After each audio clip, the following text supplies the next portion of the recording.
Now, an average ordinary guy who's just totally new to this might say, well, gee, Logan, I mean, I know a lot of guys that are tan out there, working men out there farming or landscaping, tan as can be, lots of light exposure, got their shirt off all the time, and they get cancer. They get this or that. They get this disease. They get that disease. Now, you probably just say it's because they're looking at the phone too or something. Or what would you say to that? You know, because you would think, okay, if the key is light, get as much light. These guys are getting as much light.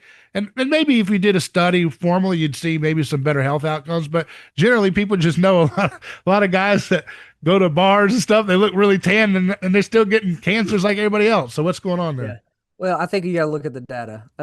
They're not. And so when you look at one example of this is we have a lot of people we work with in LA that are tan and they have tanked vitamin D levels. So if UVB is what, synthesizes vitamin D and they're tan, we have a mismatch, right?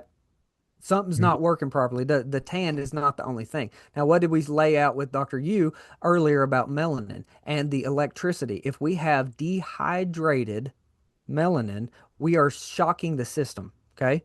So we've got to be hydrated. Where do they live? Let's say they're fit guys, right? They're going and they're spending 2 hours a day in a blue lit gym pumping weights in the stress and they're dehydrating themselves. That's actually, if you start looking at the people that are dying, right, post COVID for various reasons that I'm not going to get your channel banned, they're the ones that are dying, right?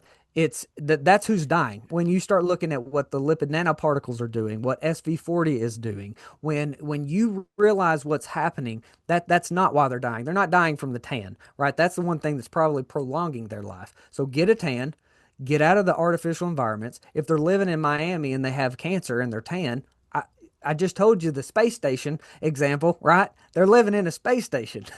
So all of that is interrelated. So if somebody has cancer, Yeah. get into nature, get appropriate sunlight, full spectrum,